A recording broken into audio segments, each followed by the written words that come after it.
का नाम ये कंबोजलाल है, कैसा ही रंगो रूप है, पैसा ही माल है।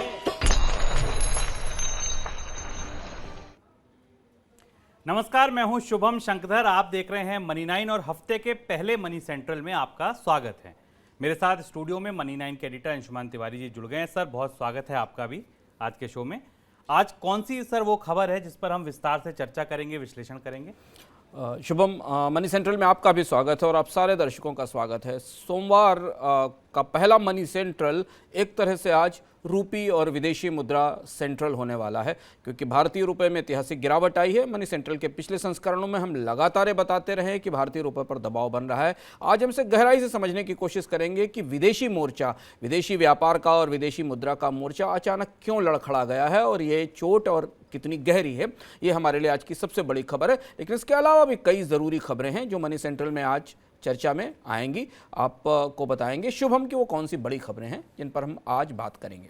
तो वो खबरें जो जिन पर हम और बात करेंगे उनमें सबसे पहले है रूस की खबर। रूस पर प्रतिबंधों का जो सिलसिला था वो लगातार जारी है। और इसके बाद जो दूसरी खबर होगी जिस पर आज हम बात करेंगे वो है रुपए की ऐतिहासिक गिरावट की क्या वजह है। रिकॉर्ड निर्यात के बावजूद क्यों घट रहे हैं डॉलर? क्या आने वाला है पेट्रोल डीजल में महंगाई का दूसरा दौर? शेयर बाजार में क्या डर सता रहा है विदेशी निवेशकों को? क्रिप्टो करेंसी पर क्यों घट रहा निवेशकों का भरोसा? और गहरी होती जा रही है बिजली संकट की खाई। लेकिन शुरुआत रोज की तरह रूस से।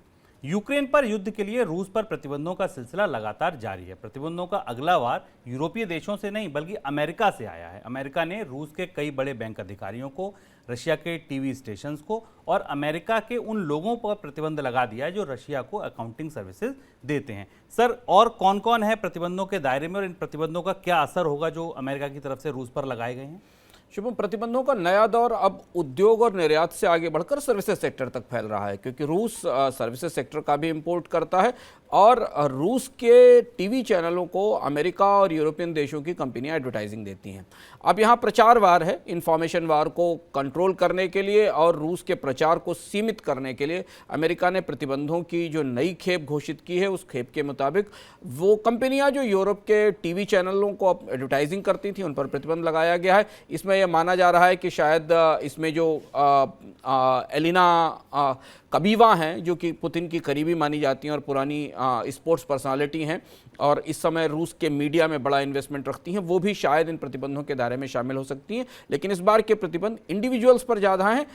अमेरिका के इन प्रतिबंधों के साथ यूरोपियन यूनियन भी इसी तरह से कई सारे प्रमुख लोगों पर और उनमें गैज़प्रोम बैंक के एग्जीक्यूटिव्स पर, बैंक पर नहीं, उनके एग्जीक्यूटिव्स पर, उनके अधिकारियों पर भी प्रतिबंध लगाने की तैयारी कर रहा है।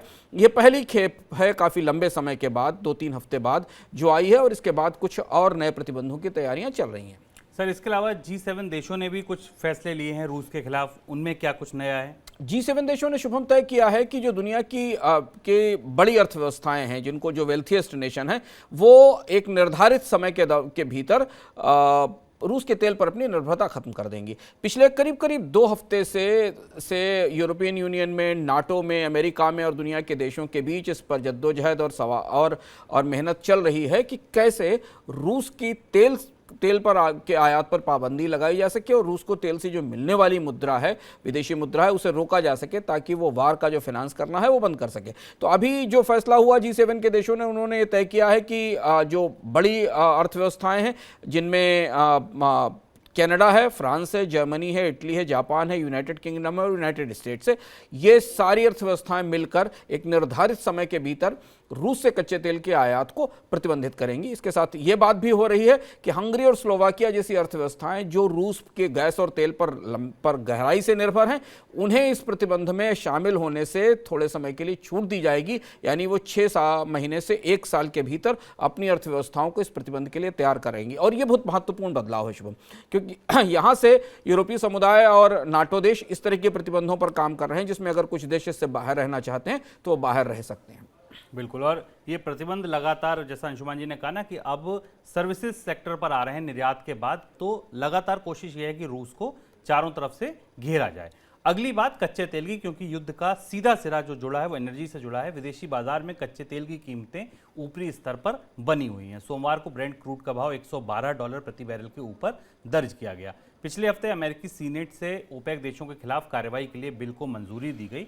इसके बाद तेल की कीमतों में लगातार तेजी बनी हुई है। कच्चे तेल की कीमतों के बढ़ने के बावजूद ओपेक देश और उनके अन्य सहयोगी तेल उत्पादन नहीं बढ़ा रहे हैं। सर, पिछले मनी सेंटर में मुझे याद है आपने नोपेक बिल का जिक्र किया था, उसका क्या अपडेट है, कहां तक बात आगे बढ़ी? नोपेक बिल अब अमेरिका की तरफ से अरब देशों की तरफ बढ़ने वाला एक बड़ा रणनीतिक कदम है और इस पर उस दिन से ही चर्चा शुरू हो गई थी। हम लोगों ने पिछले सप्ताह में अपने मनी सेंट्रल में विस्तार से इसे समझने की कोशिश की थी, क्योंकि 1970 के बाद पहली ऐसी परिस्थिति बन रही है जब अमेरिका अरब देशों के खिलाफ और तेल उत्पादक देशों के खिलाफ, उसमें अरब देश भी शामिल हैं, बेसिकली ओपेक देशों के अगेंस्ट एक सीधी कार्रवाई करने की तैयारी कर रहा है। अमेरिका में इसको लेकर काफी गहमी है। शुरुआती तौर पर यह माना जा रहा है कि अगर ओपेक देशों के ऊपर नोपेक यानी एंटी ट्रस्ट लॉ के तहत कार्रवाई हुई, यानी उन्हें माना गया कि वो पूरी दुनिया में सबसे बड़ा संगठित कार्टेल चलाते हैं और जानबूझकर तेल की कीमतों में बढ़ोतरी और ऊंचा रखते हैं, तो उसका असर वहां से निर्यात पर प्रतिबंध के तौर पर आ सकता है और जिसका असर अमेरिका के बाजार में तेल की कीमतों पर पड़ेगा। क्योंकि अगर ओपेक देशों के ऊपर किसी तरीके की कार्यवाही की जाती है अमेरिका की तरफ से, तो उसका असर पूरी दुनिया के बाजार में तेल की कीमतों पर दिखाई देगा। अमेरिकी संसद की, सीनेट की और कांग्रेस की कमेटीज और अलग अलग विशेषज्ञ इस पर विचार कर रहे हैं कि इसे कैसे इंप्लीमेंट किया जाए। दूसरी तरफ हम देख रहे हैं कि इसका असर हमें बाजार पर दिखाई देने लगा है और इसलिए कच्चे तेल की कीमतें लगातार $110-111 पर बैरल के आसपास बनी हुई हैं। चूंकि कल G7 देशों ने यह भी फैसला किया है कि वो एक निर्धारित समय में रूस के तेल पर निर्भरता खत्म करेंगे और बड़ी जो रिच इकोनॉमीज हैं वो भी रूस के तेल पर निर्भरता खत्म करेंगी। तो इसका मतलब यह है कि बाजार महसूस कर रहा है कि तेल की कमी और भी बाजार में होगी, क्योंकि रूस का तेल किसी न किसी समय पर आकर बाजार में उसकी आपूर्ति बंद होगी और इसलिए हमें कच्चे तेल की कीमतों में लगातार बढ़ोतरी दिखाई दे रही है। सर, कच्चे तेल में लगातार बढ़ोतरी का क्या मतलब माना जाए कि भारत में पेट्रोल डीजल की कीमतों में जो बढ़ोतरी का दूसरा चरण है वो जल्दी आने वाला है? मुझे लगता है शुभम कि हमने देखा एलपीजी की कीमतों में पिछले हफ्ते बढ़ोतरी हुई, इसके पहले कमर्शियल सिलेंडर्स की कीमतों में बढ़ोतरी हुई। अब अगर आप पुराने पैमाने के आधार पर माने तो ये सरकार की तरफ से संकेत दिए जा रहे थे कि $90 पर बैरल तक के तेल की कीमत को, कच्चे तेल की कीमत को पेट्रोल डीजल के मूल्य वृद्धि में जोड़कर हमारी आपकी जेब तक पहुंचा दिया गया है। लेकिन अब हम एक लगातार लंबे समय से देख रहे हैं कि तेल की कीमत $100 से ऊपर बनी हुई है, यानी तेल कंपनियों को करीब करीब $20 का नुकसान, $18 से $20 का नुकसान फिर रिकवर करने की जरूरत है। और हम याद दिलाएंगे कि हम लोग लगातार मनी सेंट्रल में और इकोनॉमिकम में ये बताते रहे हैं कि भारत को $100 से ऊपर के कच्चे तेल के लिए लंबी तैयारी करनी पड़ेगी, क्योंकि अंतर्राष्ट्रीय बाजार में परिस्थितियां इस तरह की नहीं हैं जिससे कि तेल की कीमत किसी भी सिचुएशन में $90 से नीचे आ सके, बशर्ते दुनिया में कोई बड़ी मंदी ना आ जाए। यदि मंदी आने की परिस्थिति में ही वो चीजें नीचे आएंगी, तो अब हमें लगता है कि भारत में एक और दर पेट्रोल डीजल की कीमतों में छोटी बढ़ोतरी का शुरू हो सकता है, ताकि ये जो नुकसान अभी तक कच्चे तेल की कीमतों में बढ़ने के कारण हुआ है उसे तेल कंपनियां बांट सकें और या फिर सरकार उस नुकसान को वहन करेगी और टैक्स में कमी करेगी।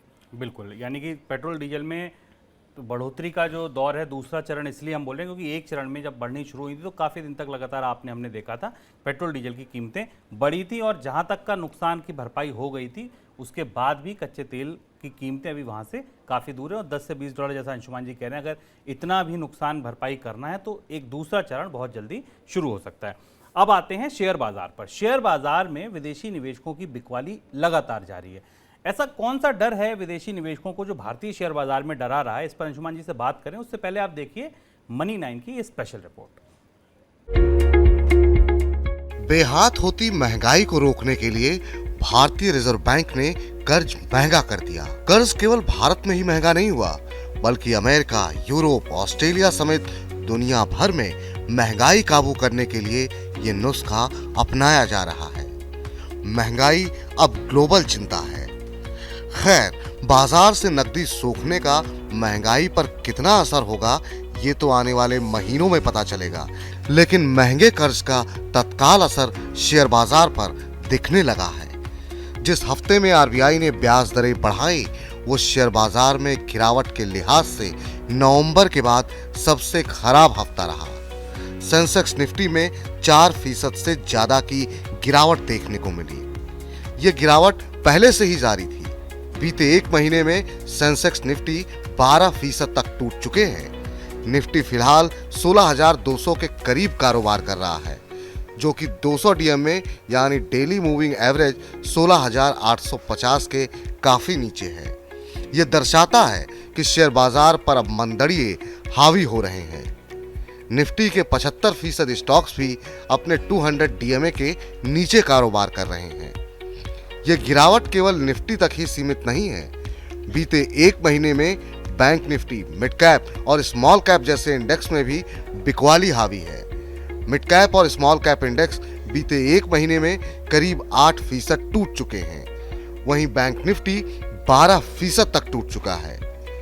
बैंक निफ्टी में शुमार स्टॉक्स अपने 2021 के उच्चतम स्तर से 24 से 88% तक टूट चुके हैं। दरअसल बैंकिंग, एनबीएफसी, ऑटो, रियल्टी जैसे रेट सेंसिटिव स्टॉक्स का मूड ब्याज दरों की अचानक और तीखी बढ़ोतरी ने बिगाड़ दिया।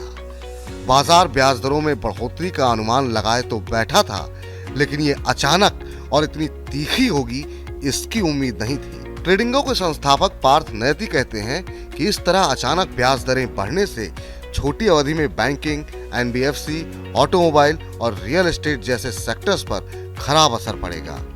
वे आगे ये भी कहते हैं कि महंगाई का मौजूदा दौर कमजोर सप्लाई का नतीजा है, न कि डिमांड बढ़ने से महंगाई बढ़ी है।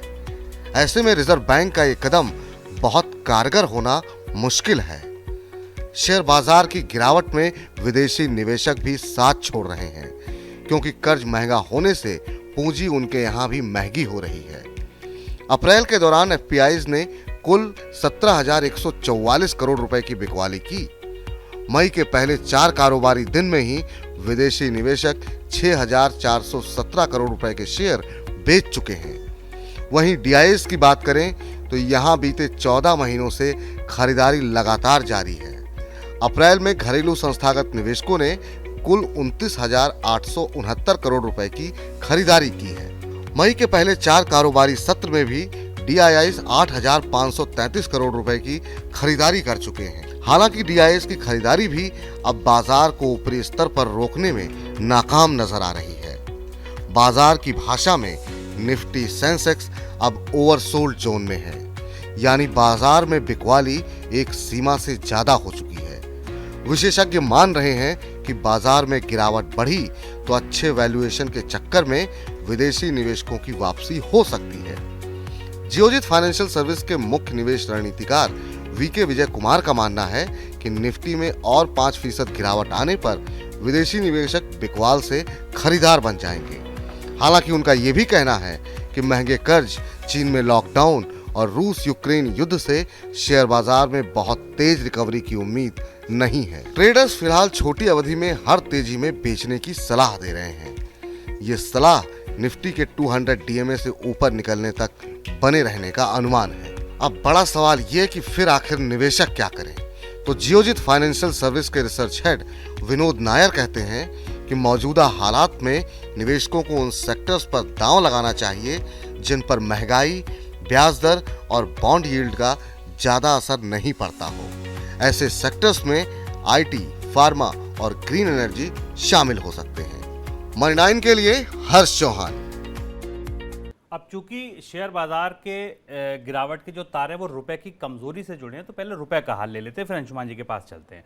भारतीय करेंसी रुपए में सोमवार को रिकॉर्ड गिरावट आई। $1 की कीमत 77 रुपए 40 पैसे बल्कि 42 पैसे तक चली गई। ये अब तक का निचला स्तर है। मानी इसका मतलब ये हुआ कि रुपए ने अब तक ये स्तर कभी डॉलर के मुकाबले देखा ही नहीं था। इसके अलावा डॉलर इंडेक्स में भी, डॉलर इंडेक्स 6 प्रमुख मुद्राओं के खिलाफ जो इंडेक्स होता है डॉलर, उसमें भी बहुत तेजी देखने को मिली है, जिस वजह से उसकी जो वजह थी वो थी फेडरल रिजर्व की ओर से ब्याज दरों में बढ़ोतरी।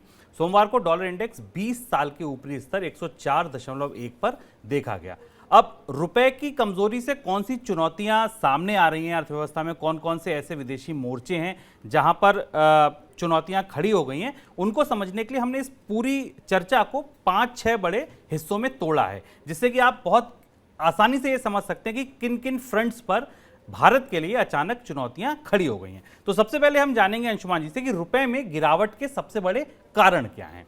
दूसरी बात हम जानेंगे कि एक्सटर्नल फ्रंट पर अचानक दबाव दिखने क्यों लगा है, क्योंकि यही एक वो फ्रंट था जहां पर कोविड के दौरान, मंदी के दौरान कुछ भी हो जाए, भारत इस मोर्चे पर कम से कम मजबूत था, लेकिन अचानक एक्सटर्नल फ्रंट पर अब दबाव दिखने लगा है। तीसरी वजह हम जानेंगे कि विदेशी मुद्रा भंडार में आखिर इतनी कमी आ क्यों रही है। चौथी बात कि एक्सपोर्ट तो रिकॉर्ड बढ़ रहा है, सरकार ट्वीट के जरिए, बहुत सारे विज्ञापनों के जरिए बता रही है कि भारत में रिकॉर्ड एक्सपोर्ट हुआ है। जब एक्सपोर्ट हो रहा है, फिर विदेशी मुद्रा भंडार में डॉलर आ क्यों नहीं रहा है। इसके बाद अगला सवाल यह होगा कि ब्याज दरें बढ़ने के बावजूद रुपए को सपोर्ट क्यों नहीं मिला, क्योंकि उम्मीद तो यह थी कि ब्याज दरें बढ़ेंगी तो रुपया कम मजबूत होगा। हुआ भी, लेकिन बहुत दिन टिक नहीं पाया। और आगे हम ये समझेंगे कि यहां से रुपया आगे जाएगा आखिर किस दिशा में। सर, सबसे पहले सीधा सवाल, रुपए में ये जो ऐतिहासिक निचला स्तर देखने को मिला, इसकी वजह क्या है? शुभम, पहला सवाल, और इसे हम इस तरह से समझने की कोशिश करें कि भारतीय रुपए के बुरे दिन पिछले साल नवंबर दिसंबर से शुरू हो गए थे। यदि आप पिछले साल नवंबर से रुपए की गिरावट को ट्रैक कर रहे हो, जो कि हम लगातार मनी सेंट्रल में ट्रैक कर रहे हैं, भारतीय रुपया एशिया की बाकी करेंसीज के मुकाबले बुरी तरह गिरा था और दुनिया की बाकी करेंसीज के मुकाबले और ज़्यादा गिरा था। जनवरी आते आते तक, यानी कि युद्ध का मोर्चा खुलने से पहले तक, भारतीय अर्थव्यवस्था के भीतरी कारण कच्चे तेल की कीमतों में बढ़ोतरी, मंदी से उबरने में अन्य देशों की तुलना में भारत की धीमी रफ्तार, इन सारी चीज़ों को मिलाने के कारण भारतीय रुपया एशिया की करेंसीज में वर्स्ट परफॉर्मिंग, यानी सबसे खराब करेंसी में बदल चुका था। तो यहां से बात शुरू होती। 5 बड़ी कारण है रुपए की कीमत में तत्काल गिरावट के। सबसे पहला और सबसे बड़ा कारण यह कि सीधा डिमांड सप्लाई मिसमैच है। भारत में डॉलर कम आ रहे हैं, भारत से डॉलर बाहर ज्यादा जा रहे हैं। वो क्यों ऐसा हो रहा है, जिसे हम आगे समझने की कोशिश करेंगे। भारत के विदेशी मुद्रा भंडार में उसकी वजह से रिकॉर्ड गिरावट आई है। हमारे पास अब 1 साल से कम के आयात के बराबर विदेशी मुद्रा भंडार बचा हुआ है और ये गिरावट पिछले 3-4 महीनों में काफ़ी तेज रही है। तीसरी महत्वपूर्ण बात कि जो स्रोत है डॉलर आने का, जहां से प्रमुख रूप से डॉलर आते हैं, खासतौर से विदेशी निवेशकों के जरिए जो खरीद होती है, वो खरीद कम हुई, बल्कि विदेशी निवेशक करीब $20 बिलियन के आसपास पैसा भारत से निकाल ले गए, इसलिए रुपए पर दबाव बना हुआ है। तीसरी चीज है कि रुपए को बचाने में रिजर्व बैंक ने इतना विदेशी मुद्रा भंडार खर्च किया है, क्योंकि रुपए की गिरावट एकदम ना आए, तेजी से ना आए, उसे बचाने के लिए रिजर्व बैंक ने जो बाजार में विदेशी मुद्रा भंडार खाली किया है या उसे डाला है, उसकी वजह से रुपए में और ज्यादा नेगेटिव गिरावट आई है। और पांचवी जो चीज, जो सबसे बड़ी वजह है कि भारत के लिए अचानक आयात के मोर्चे पर, अंतर्राष्ट्रीय मोर्चे पर चीजें बड़ी विकट परिस्थिति में पहुंच गई। भारत के सारे प्रमुख आयात, चाहे वो तेल हो या बाकी, उनकी सबकी कीमतें गिरी हैं और रुपए की गिरावट ने भारत को भयानक इंपोर्टेड इन्फ्लेशन की तरफ बढ़ा दिया है, जहां कि हम अब महंगाई आयात कर रहे हैं। ये सारे फैक्टर हैं जिन्होंने मिलकर रुपए को आज इस स्थिति में पहुंचा दिया कि रुपया डॉलर 77-42 रुपए के आसपास है। अगले लेवल 78 और 79 के आसपास के भी मिलने लगे। बिल्कुल। और आप देखिए कि मई के पहले हफ्ते में या कहिए दूसरे हफ्ते में रुपए ने अपना ऑल टाइम लो छुआ है, लेकिन रुपए में कमजोरी है। ये बात अंशुमान जी ने सबसे पहले मार्च में कही थी। मार्च में मनी सेंट्रल जब हमने किया था, तब रुपए की कमजोरी पर हमने चर्चा की थी और ये बताया था कि आने वाले दिनों में रुपया लगातार कमजोर हो सकता है और रुपए में कमजोरी के कई ऐसी दरारें बन रही हैं जहां पर ये देखने को मिलेगा। ये देखिए, रुपए में रिकॉर्ड गिरावट 7 मार्च की बात है, अब तक के सबसे निचले स्तर पर रुपया। जब अंशुमान जी ने ये बताया था कि ये रुपए की कमजोरी, और ये देखिए रुपए के मुकाबले रूबल की चाल, जब ये युद्ध शुरू हुआ था, युद्ध के दौरान हम रुपए की पूरी चाल को, 8 महीने की चाल कैसी थी, इसको ट्रैक कर रहे थे और आपको बता रहे थे लगातार कि रुपए में आने वाले दिनों में दरार बड़ी हो सकती है। और देखिए, आज हम जब बात कर रहे हैं तो रुपए अपने ऐतिहासिक निचले स्तर पर, अब तक के सबसे निचले स्तर पर बैठा हुआ है। सर, अगला सवाल मेरा एक्सटर्नल फ्रंट पर है कि एक ये फ्रंट ऐसा था जब कोविड, हम भीषण मंदी में और भीषण कोविड के लॉकडाउन में थे, तब भी रिलायंस जियो की डील हो रही थी, एफडीआई आ रहा था, शेयर बाजार नित्य नई ऊंचाइयां छू रहा था, एफआईआईज आ रहे थे। अब लेकिन अचानक ऐसा लग रहा है कि एक्सटर्नल फ्रंट पर बहुत सारी चुनौतियां खड़ी हो गई हैं। ऐसा दबाव क्यों बन रहा है? हाँ, यह हम आपको बताते हैं कि ऐसा क्यों हुआ। और आप ये देखेंगे कि ये बिल्कुल काउंटर नैरेटिव है। पिछले 2 साल में, पिछले 1-1.5 साल में, खासतौर से पिछले 6 महीने में, शुभम, जितनी बातें अर्थव्यवस्था को लेकर भारत की तरफ से की गई, उनका बिल्कुल उल्टा आईना है भारत का विदेशी मुद्रा भंडार। और ये समझना हमारे लिए इसलिए जरूरी है क्योंकि ये विदेशी मुद्रा भंडार में गिरावट और रुपए की कमजोरी भारत की सबसे आजमाई हुई ऐतिहासिक दरार है। और इस दरार में भारतीय अर्थव्यवस्था जब भी फंसती है तो बहुत लंबा समय लगता है उसे निकलने में, क्योंकि हम आयात पर बड़े पैमाने पैमाने पर निर्भर है। भारत के विदेशी मुद्रा मोर्चे पर, विदेशी फ्रंट पर, एक्सटर्नल फ्रंट जिसको हम कहते हैं, और उसका मतलब यह है कि जहां भारत को विदेशी मुद्रा की जरूरत होती है, जहां भारत को आयात की जरूरत होती है, वहां पर एक साथ कई सारी चीजें बिगड़ी हैं और जिसको संभालने की कोशिश में रिजर्व बैंक लगा पर वो संभाल नहीं पा रही। सबसे महत्वपूर्ण चीज समझना जरूरी है कि भारत के विदेशी मुद्रा भंडार से करीब करीब भारत के बाजार से विदेशी निवेशकों ने लगभग $21 बिलियन की बिकवाली की, और ये एक बड़ा हिस्सा था। जबकि हमें कह रहे थे कि भारतीय अर्थव्यवस्था मंदी से उबर रही है, जबकि हमें कह रहे थे कि भारत में डिमांड बढ़ना शुरू हो रही, लॉकडाउन खुलना शुरू हुआ था, शुभम आश्चर्य की बात थी कि भारतीय अर्थव्यवस्था जब मंदी में थी, जब अर्थव्यवस्था में तेज गिरावट थी, तब विदेशी निवेशक भारतीय बाजार में पैसा डाल रहे थे। और जिस दिन से सितंबर अक्टूबर से पिछले साल से हमने बाजार में रिकवरी देखी या अर्थव्यवस्था में रिकवरी आना शुरू हुई, उस दिन से विदेशी निवेशकों ने भारतीय बाजार से पैसा निकालना शुरू कर दिया। इसकी बड़ी वजह यह थी कि भारतीय अर्थव्यवस्था का जो बुनियादी ढांचा था वो शायद उन्हें बेहतर नहीं लग रहा था, और वो आने वाले समय में महंगाई को बढ़ता देख रहे थे, और महंगाई के कारण ब्याज दरों में बढ़ोतरी देख रहे थे, जो हमारे सामने मार्च अप्रैल तक और मई तक आते आते साफ हो गया। दूसरी महत्वपूर्ण चीज जो विदेशी मुद्रा भंडार पर जिसने असर किया, उसका आंकड़ा हमारे पास उपलब्ध है। $21 बिलियन हमने बताया कि जो 20 साल का सबसे खराब स्तर था एफपीआई आउटफ्लो का भारत का, जो हमने देखा। दूसरी महत्वपूर्ण बात है कि भारत में विदेशी निवेश, वेंचर कैपिटल फंड्स का निवेश और जो पी फंडिंग है, 3 बड़े हिस्सों से भारत में विदेशी निवेश आता है। एक कंपनियां आकर भारत में फैक्ट्री लगाती हैं तो उसे डायरेक्ट फॉरेन इन्वेस्टमेंट कहते हैं। प्राइवेट इन्वेस्टमेंट या प्राइवेट प्लेसमेंट होता है, दुनिया के बड़े निवेशक भारत की कंपनियों में पी लेते हैं, वो एक दूसरा हिस्सा। और तीसरा वेंचर कैपिटल फंड्स जो भारत के स्टार्टअप्स में पैसा लगाते हैं। इसकी गिरावट जो 55 बिलियन था हमारे पास जो आंकड़ा दिखाई मिलता है अक्टूबर दिसंबर 2021 में, वो जनवरी मार्च 2022 में $14 बिलियन रह गया। यानी ये सबसे तेज गिरावट थी जहां से भारतीय बाजार में विदेशी मुद्रा का आना कम हुआ। अब इसके कई सारे वजह हैं। इसकी एक वजह यहां भी बड़ा पैराडॉक्स है, यहां भी जब भारतीय अर्थव्यवस्था उबर रही थी या खुलने की कोशिश कर रही थी, तब भारत में विदेशी निवेश नहीं बढ़ा, विदेशी निवेश घटता चला गया। चाहे वो स्टार्टअप्स में आने वाला पैसा माना जाए, चाहे वो पी के जरिए आने वाला पैसा माना जाए, या वो विदेशी निवेशकों के जरिए आता जाए। आरबीआई का डेटा मेरे सामने जो बता रहा है कि फॉरेन इन्वेस्टमेंट फ्लोज अप्रैल फरवरी 2021-22 के दौरान $24 बिलियन रह गए, जो कि इसी के पिछले साल में टोटल सारे फॉरेन फ्लोज मिला लें आप, जिसमें पी का फंड है, एफपीआई का फंड है, मिला लें, जो $80 बिलियन थे अप्रैल और फरवरी इस पिछले साल में। यानी आप ये मान के चलिए कि भारत के बाजार में आने वाली विदेशी मुद्रा लगभग आधी रह गई, और जो मौजूद थी वो भारतीय बाजार से निकलना शुरू हुई। तो ये पहला बड़ा ये सबसे महत्वपूर्ण फैक्ट्स था जिसकी वजह से भारत के विदेशी मुद्रा भंडार में हमें तेज गिरावट दिखाई दी। और एक वजह मैं पहले बता चुका हूं कि इस गिरावट के कारण रुपए पर दबाव बनना शुरू हो गया था दिसंबर से ही, जनवरी मार्च से और ज्यादा बढ़ा, और उसे बचाने के लिए रिजर्व बैंक को छोटे छोटे चरणों में, छोटी छोटी किश्तों में अपने खजाने से विदेशी मुद्रा बाहर छोड़नी पड़ी, जिसका और एक निगेटिव असर रुपए की कीमत पर दिखाई पड़ा। तो ये जो गिरावट आई थी, ये युद्ध और तेल की कीमतों से पहले शुरू हो गई थी, और ये गिरावट विशुद्ध रूप से भारत की मैक्रो इकोनॉमिक सिचुएशंस में या भारत की व्यापक अर्थव्यवस्था में जो खामियां दिखाई पड़ी थी, जो कमजोरियां दिखाई पड़ी थी, उसके कारण आई थी, जिसका असर अब हमें रुपए पर दिखाई दे रहा है। सर, एक बड़ा सवाल मेरा एक्सपोर्ट से जुड़ा है कि जब एक्सपोर्ट बढ़ रहा है, एक्सपोर्ट हम लगातार देख रहे हैं, पहली बार ऐसा हुआ भारत में जब एक्सपोर्ट रिकॉर्ड स्तर पर पहुंचा।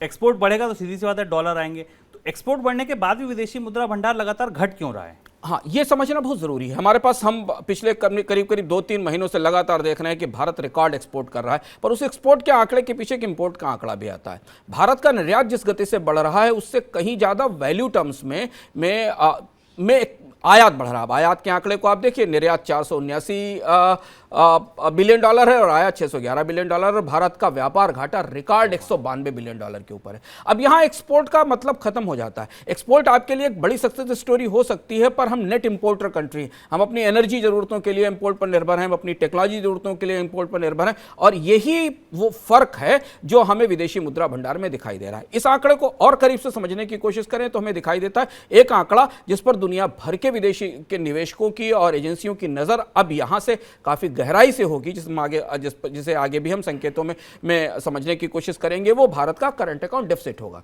करंट अकाउंट डेफिसिट का मतलब है कि किसी भी देश में आने वाली विदेशी मुद्रा और वहां से जाने वाली विदेशी मुद्रा के बीच का फर्क क्या है।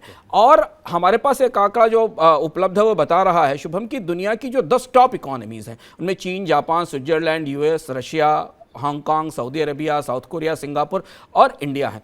उनमें इंडिया एक अकेला देश है जिसका करंट अकाउंट नेगेटिव है, जिसका बाकी सारे देश दुनिया के करंट अकाउंट सरप्लस में। उसके अलग अलग कारण हैं, हर अर्थव्यवस्था की अपनी कुछ मजबूती हैं, कुछ निर्यातक देश हैं, कुछ के पास एनर्जी है, कुछ के पास बाकी चीज़ें। पर भारतीय अर्थव्यवस्था इन 10 अर्थव्यवस्थाओं के बीच में करंट अकाउंट निगेटिविटी में है और 5% के आसपास के करंट अकाउंट डेफिसिट की संभावना जाहिर की जा रही है, ऐसा लग रहा है। और ये वो वजह है जहां से हमें दिखाई देता है कि निर्यात बढ़ने से भारत के विदेशी मुद्रा भंडार की समस्या का समाधान नहीं हुआ। और यह भी दिलचस्प है कि जिस क्वार्टर में भारत में सबसे ज्यादा निर्यात हुआ उसी क्वार्टर में भारत के रुपए में सबसे ज्यादा गिरावट आई और भारत में विदेशी मुद्रा भंडार में सबसे तेज गिरावट आई। यानी हम जितना निर्यात कर रहे थे उससे कहीं गुना ज्यादा विदेशी मुद्रा हम भारत से बाहर भेज रहे थे आयात के लिए। और यहां एक और सवाल समझना जरूरी है, ऐसा क्यों हो रहा है? उसकी बड़ी वजह है कि भारत तेल के आयात पर निर्भर है, जहां बगैर मांग बढ़ाए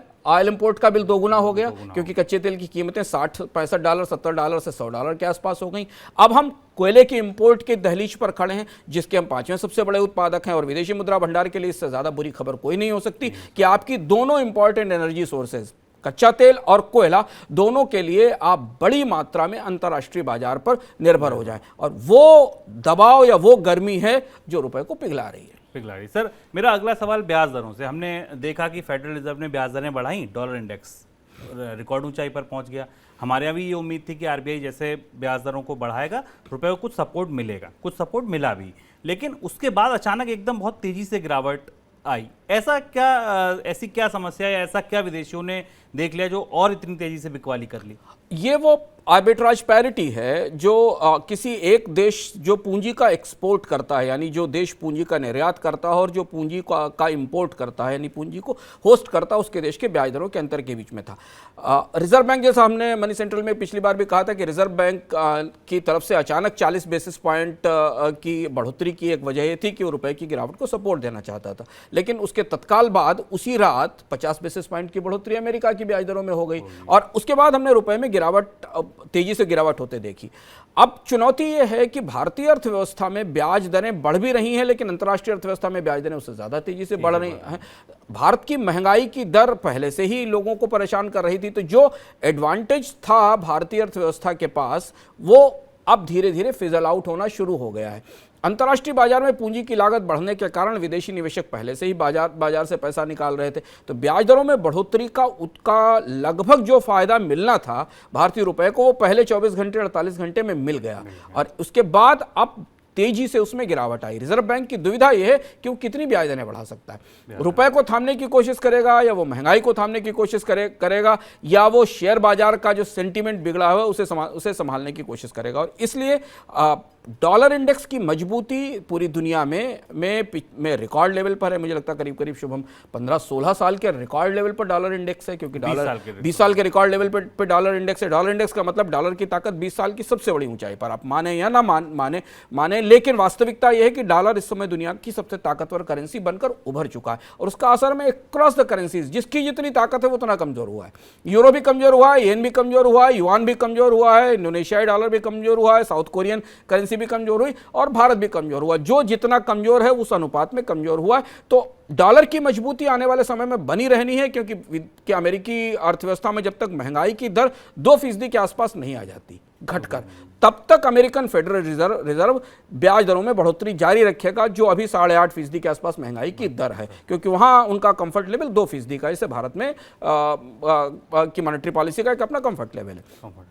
तो इसलिए डॉलर में लंबे समय के लिए मजबूती दिख रही है और ये एक और वजह है कि फॉरवर्ड में भी लोगों को भविष्य के वायदा सौदों में भी रुपए में और कमजोरी के आकलन क्रमशः बढ़ते जा रहे हैं। बिल्कुल। और एक्सटर्नल फ्रंट पे अब अगर दबाव देखें तो अंशुमान जी ने कहाँ दबाव बताया। उन्होंने कहा करंट अकाउंट डेफिसिट एक दरार है जो गहरी हो सकती है। दूसरा, उन्होंने कहा कि ब्याज दरें बढ़ने का जो फायदा मिलना था वो क्यों नहीं मिला। तीसरा, उन्होंने कहा कि डॉलर की जो इनकमिंग थी एफडीआई के थ्रू, एफपीआईज के थ्रू या वेंचर कैपिटलिस्ट के थ्रू, वो बिल्कुल डाउन है। ये एक एक्सटर्नल फ्रंट है। विदेशी मुद्रा भंडार क्यों लगातार घट रहा है, ये उन्होंने बताया। ये सर, ये तमाम अगर एक्सटर्नल फ्रंट हमने देख लिए, विदेशी मोर्चे देख लिए जहाँ पर भारत कमजोर है, फिर यहाँ से रुपए की अगली दिशा आपको क्या दिख रही है? ये चिंताजनक बात है। और ये समझना, जैसे मैंने कहा ना शुरुआत में, कि डॉलर की मजबूती लोग मान रहे हैं कि कुछ समय तक रहेगी। जब तक कि अंतर्राष्ट्रीय बाजार में अमेरिका में ब्याज दरें बढ़ती रहेंगी, तो इसे आप एक तरफ रख दीजिए। कच्चे तेल की महंगाई बनी रहेगी, इसे आप एक तरफ रख दीजिए। कोयले का इंपोर्ट सरकार को करना पड़ेगा और महंगा कोयला खरीदना पड़ेगा, यानी आप जितना पैसा ऊर्जा खर्च करने पर अपने 100 रुपये का, मान लीजिए 100 रुपये का भंडार में से आप 10 रुपये पहले केवल तेल के लिए खर्च कर रहे थे, तो आपको 5 रुपये और खर्च करने पड़ेंगे कोयले के इंपोर्ट के लिए। तो ये आपके पास मौजूद रहेगी।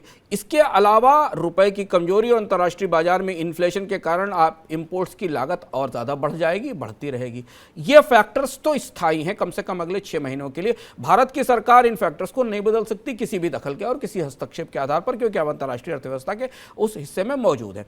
और इन सारी चीज़ों के कारण रुपए पर दबाव बना रहना है। चिंता सबसे बड़ी बात की यह है कि भारत की साख, भारत की सॉवरेन रेटिंग को लेकर आने वाले समय में सवाल ना उठें, और सरकार को एक कोशिश करनी पड़ेगी कि वो बहुत तेज और बहुत डिसाइसिव इकोनॉमिक रिफॉर्म्स करके दिखाए, ताकि ये समझ में आ सके कि वो डॉलर के लेवल पर, करंट अकाउंट डेफिसिट के लेवल पर, विदेशी मुद्रा भंडार के स्तर पर जो क्राइसिस बन रही है, उसे वो कंट्रोल कर सकती है। क्योंकि एक्सटर्नल फ्रंट नेगेटिव दिख रहा है। डोमेस्टिक फ्रंट के ऊपर ब्याज दरें बढ़ने के कारण राज्य और केंद्र सरकारों का कर्ज महंगा होगा, और कर्ज में पहले से ही सरकारें दबी हुई हैं। ऐसा ना हो कि अंतर्राष्ट्रीय एजेंसियों को भारत की साख पर, सॉवरेन रेटिंग पर सवाल उठाने पड़े, और यहाँ से अब सरकारों को थोड़ा फास्ट स्पीड से आकर आगे बढ़कर बड़े रिफॉर्म्स करने पड़ेंगे। नहीं तो ये दरार, जो रुपए की दरार और विदेशी मुद्रा की दरार है, वो विदेशी निवेशकों को डराती रहेगी। और जब तक विदेशी निवेशक भारतीय शेयर बाजार में शुभम नहीं लौटे, यहाँ से शेयर बाजारों में लगातार अगर बढ़ोतरी नहीं हुई तब तक आप विदेशी मुद्रा की सप्लाई, आपूर्ति, डॉलर की आपूर्ति नहीं देख सकते। इसलिए आप ध्यान रखिएगा, हो सकता है कल रुपया थोड़ा रिकवर कर जाए 10 पैसे, 5 पैसे, 15 पैसे, पर इससे जो स्ट्रक्चरल, जो ढांचागत चुनौतियां भारत के विदेशी फ्रंट पर आई हैं, उनका तत्काल कोई समाधान नहीं होगा। और उसकी चुनौतियां क्या है वो हमने विस्तार से आपको बताई हैं। जितना विदेशी निवेश नहीं आया वो वापस आने में समय लगेगा, विदेशी निवेश जितना पैसा निकाल लेगा उसे वापस लाने में समय लगेगा। तो वो सारी चीजें रिकवर होते होते, जो खजाना खाली हुआ है उसको भरते भरते समय लगेगा, और तब तक रुपए की मजबूती को थाम कर रखना जरूरी है। क्योंकि अगर गिरता रहा रुपया तो वो सारी रिकवरी के प्रोसेस और ज्यादा कमजोर होती जाएंगी। और बिल्कुल इसलिए जरूरी है होशियार रहिए, क्योंकि अब बड़ी दरारें खुल रही हैं। एक इंपॉर्टेंट चीज जो अंशुमान जी की इस पूरी बातचीत से समझ में आई वो ये कि साख का संकट है, कि अगर रेटिंग एजेंसियां कहीं भारत की साख को लेकर सवाल खड़े ना कर दें, हम अभी भी बहुत ज़्यादा अच्छी स्थिति में नहीं है, जंग से थोड़ा ही ऊपर है। ऐसे में अगर रेटिंग एजेंसियों ने ये सारे आंकड़े पढ़े, देखे, समझे और इसके आधार पर साख पर कोई डाउनग्रेड किया, तो ये बाजारों के लिए, अर्थव्यवस्था के लिए, सबके लिए एक बहुत चिंताजनक और एक बड़ी चुनौती बनकर सामने आ सकती है। तो ये थी हमारी पूरी पेशकश रूपी सेंट्रल की, जो जिसमें आपने रुपए की कमजोरी से लेकर और विदेशी मुद्रा भंडार तक और विदेशी मोर्चों पर खड़े हो रहे संकटों को विस्तार से समझा। अब अगली खबर की तरफ बढ़ते हैं, जो जुड़ी है क्रिप्टो करेंसी से। क्रिप्टो करेंसी अब शायद निवेशकों की पसंदीदा निवेश विकल्प नहीं रह गया। ऐसा हम इसलिए कह रहे हैं क्योंकि इस साल अधिकतर क्रिप्टो करेंसी में गिरावट देखने को मिली है। निवेशक भी पहले के मुकाबले अब कम पैसा लगा रहे हैं। सबसे पॉपुलर क्रिप्टो करेंसी, जिसे हम बिटकॉइन के नाम से जानते हैं, वो इस साल 28% तक गिर चुका है। अब तक सोमवार को बिटकॉइन का जो भाव था वो $33,600 के करीब आ गया। पिछले साल बिटकॉइन ने जिस रिकॉर्ड ऊंचाई को छुआ था, वहां से अब तक भाव 50% घट चुके हैं, यानी कि आधा रह गया बिटकॉइन का भाव। इसकी वजह यह है कि दुनिया भर की सरकारें, केंद्रीय बैंक क्रिप्टो करेंसी में निवेश को बढ़ावा देना नहीं चाहते और इसके निवेश पर भारी भरकम टैक्स लगाने की बातें हो रही हैं। भारत में भी इस पर अलग अलग तरीके के टैक्स लगाने की बात बजट से लेकर अब तक हो रही हैं। सर, यही वजह है या कोई और वजह भी ऐसी है जिसकी वजह से निवेशक अब उखड़ रहे हैं क्रिप्टो करेंसी से? ये प्रमुख वजह तो है ही। हम लोग इस पर लगातार चर्चा करते रहे कि रेगुलेटरी फ्रेमवर्क, दुनिया के किसी भी देश ने, दुनिया की किसी भी प्रमुख अर्थव्यवस्था ने क्रिप्टो को न तो मान्यता दी है, न क्रिप्टो करेंसी की ट्रेडिंग को वैलिड ठहराया है। दूसरी एक और चीज़ जो समझना जरूरी है कि क्रिप्टो में निवेश भी उस सस्ती पूंजी का हिस्सा था जो दुनिया के बाजारों में तैर रही थी पिछले 2-3 साल से, और खासतौर से पिछले 1-2 साल में जब सामान्य रूप से बाकी एसेट्स में उतनी डिमांड नहीं थी, तो वो जो सरप्लस सस्ती पूंजी थी वो स्पेकुलेटिव बबल बनाती हुई क्रिप्टो में पहुंच गई थी। तो एक तो अब पूंजी महंगी हो रही है, ब्याज दरें महंगी हो रही हैं, तो क्रिप्टो से मिलने वाला जो रिटर्न है वो घटने की संभावना है। और दूसरा, रेगुलेटरी रिस्क बढ़ते चले जा रहे हैं और दुनिया के बाकी कई देशों में रेगुलेटरी काम सख्ती की कोशिश है, भारत में भी वो सख्ती हो चुकी है। इसलिए ये क्रिप्टो का पूरा जो दौर था वो सिमटता और सिकुड़ता दिखाई दे रहा है। फिलहाल जब तक रेगुलेटरी चीज़ें स्पष्ट नहीं हो जाती तब तक क्रिप्टो का भविष्य बेहद डावाडोल रहेगा, और वो हमें क्रिप्टो की गिरावट में और बिटकॉइन की गिरावट में साफ दिखाई देता है, जो पिछले 5-6 महीने से उभरी नहीं है, लगातार ढलान पर है। अगली खबर बिजली संकट से जुड़ी, और ज़रूरी इसलिए है क्योंकि बिजली संकट भी हम डे 1 से आपको बता रहे हैं, और आप अगर मनी सेंट्रल के नियमित दर्शक हैं तो इस खबर के साथ भी आप सबसे आगे हैं। देश में बिजली संकट की चुनौती हर दिन बड़ी होती दिख रही है। बिजली वितरण करने वाली कंपनियों पर उत्पादन करने वाली कंपनियों का बकाया बढ़ता जा रहा है। दूसरी ओर आयातित कोयले के बिजली तैयार करने वाले जो प्लांट्स हैं वहाँ भी उत्पादन बढ़ाने की स्थिति नज़र नहीं आ रही है। आयातित कोयले से बिजली बनाने वाली कंपनियों को सरकार ने बंद पड़े प्लांट को जल्द चालू करने को कहा है, लेकिन विदेशों में कोयले का दाम बढ़ने की वजह से आयात में मुश्किल हो रही है। सर, आयात होकर ये प्लांट चल पाएंगे, बिजली संकट खत्म हो पाएगा या नहीं? शुभम, आयात के लिए कंपनियां तैयार नहीं है। उसकी सबसे बड़ी वजह समझना जरूरी, जो हमने पहले भी कहा था और हम लगातार उसे फॉलो करने की कोशिश कर रहे हैं। अंतर्राष्ट्रीय बाजार में कोयले की कीमत इस समय $380 पर टन के आसपास है, जो $400 पर टन के तक बढ़ने की संभावना दिखाई दे रही है। और वो पोर्ट पर आने के बाद उसमें जो बाकी चार्जेस लगते हैं हिंटरलैंड में, भारत के भीतरी हिस्सों तक पहुंचने के लिए कोयले के, वो अलग चार्जेस हैं। भारत में बिजली के प्राइसेस बिजली उत्पादकों और जो डिस्कॉम और के बीच जो पीपीए हैं वो 11-12 रुपए पर कैप्ड है, उनकी कीमतों में बढ़ोतरी नहीं हो सकती। सरकारें लगातार इन कंपनियों से ये तो कह रही हैं कि कोयला इंपोर्ट करें, पर वो प्राइसेस के बारे में कोई बात नहीं कर रही हैं। और इसलिए जेनकोस से जब ये कहा गया 2 दिन पहले इमरजेंसी घोषित करते हुए कोयले की, कि वो जो बंद पड़े पावर प्लांट हैं उनको तुरंत शुरू किया जाए, उनको के लिए इंपोर्टेड कोयले को लगाया जाए, तो कंपनियां उस बात के लिए तैयार नहीं हुई, क्योंकि महंगे कोयले की लागत बिजली में जोड़कर आगे बढ़ाने की इजाज़त उन्हें नहीं मिलेगी। और जब तक ऐसा नहीं होगा तब तक हम जो पूरी कोशिश चल रही है सरकार की तरफ से, वो समस्या की जड़ तक नहीं पहुंच पाएगी। और इस जड़ का एक और हिस्सा शुभम समझना जरूरी है कि जो ताजे आंकड़े आए हैं वो डिस्कॉम्स की आउटस्टैंडिंग के हैं। उसके हिसाब से मई में अकेले बिजली वितरण कंपनियों के बकाये 4% बढ़ के 1.21 लाख करोड़ रुपए हो गए। यानी समस्या है भुगतान की, बकाये की, पेमेंट की, बिजली दरों की। कोयला तो आयात हो जाएगा, और उस समस्या से आंख मिलाने से पूरे रेगुलेटर से सरकार के पूरे लोग डर रहे हैं, और इसके बजाय वो कोयला आयात बढ़ाने के लिए प्रेरित और प्रोत्साहित कर रहे हैं। पर आप कोयला आयात की चर्चा को आज 15 दिन बीत रहा है धीमे धीमे, लेकिन भारत में कोयला आयात नहीं शुरू, और ना बिजली घरों के पास आयातित कोयला पहुंच पा रहा है। तो समस्या कहीं और है, इलाज कहीं और है, इलाज कहीं और चीज, किसी और चीज का करना है, इलाज कहीं और किया जा रहा है। और शायद इस गर्मी भर ये इलाज संभव हो भी नहीं पाएगा, यानी कि बिजली की आपूर्ति दुरुस्त होने में या बिजली की कमी पूरी होने की संभावना फिलहाल इस गर्मी भर तो नहीं नजर दिख रही है। बिल्कुल, सरकार भले आपको बैठकें करती, बहुत कुछ करती दिखने की कोशिश कर रही हो, लेकिन दरअसल जमीन पर कुछ उतर नहीं पा रहा है। इसीलिए शायद हमारे आपके घरों में जो बिजली कट लग रहे हैं उनका समय है वो कम नहीं हो पा रहा है। आज के मनी सेंट्रल में फिलहाल इतना ही। सर, आपका बहुत शुक्रिया जुड़ने के लिए, तमाम खबरों के विश्लेषण के लिए। कल आपसे शाम को 7 बजे फिर मुलाकात होगी, तब तक के लिए दीजिए इजाजत। नमस्कार। तेरी का तमाम ये संबोधिवार है, कैसा ही रंगो रूप